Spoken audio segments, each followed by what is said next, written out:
অক্টোবরে বাংলাদেশের আন্তর্জাতিক অপরাধ ট্রাইব্যুনালে শেখ হাসিনা এবং তার বেশ কয়েকজন সহযোগীর বিরুদ্ধে গ্রেফতারি পরোয়ানা জারি করা হয়েছে বলে জানিয়েছেন অন্তর্বর্তী সরকারের প্রধান উপদেষ্টা ড মুহাম্মদ ইউনূস। বিচার শেষে চূড়ান্ত রায় এলে ভারতের কাছে হাসিনার আনুষ্ঠানিক হস্তান্তরের অনুরোধ করা হবে। সেক্ষেত্রে উভয় দেশের স্বাক্ষরিত আন্তর্জাতিক আইনের কথা উল্লেখ করে তিনি বলেন, এ আইন মানতে ভারত বাধ্য থাকবে। সোমবার জাপানভিত্তিক সংবাদ মাধ্যম নিক্কেই এশিয়াকে দেয়া এক সাক্ষাৎকারে এ কথা বলেন প্রধান উপদেষ্টা। হাসিনার প্রত্যাবর্তনের বিষয়ে ড ইউনূস বলেন, ছাত্র জনতার গণঅভ্যুত্থানের মুখে গত 5 আগস্ট হেলিকপ্টারে চড়ে পালিয়ে ভারতে যান শেখ হাসিনা। এর আগে বিক্ষোভে মারা যান শত শত বিক্ষোভকারী।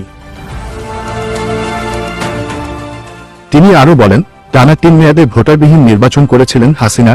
তিনি নিজেকে এবং তার দলকে বিজয়ী ঘোষণা করেছিলেন। একজন ফ্যাসিবাদী শাসক হিসেবে হাসিনা পরিচিত।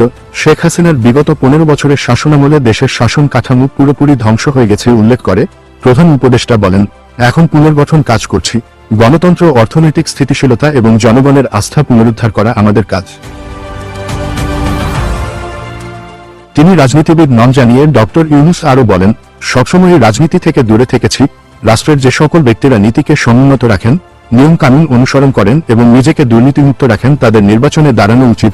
নির্বাচন ঠিক কখন হবে সে বিষয়ে কোনো মন্তব্য করতে রাজি হননি প্রধান উপদেষ্টা।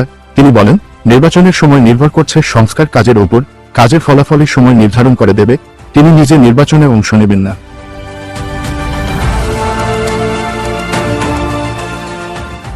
ডেস্ক রিপোর্ট, ধ্রুব নিউজ।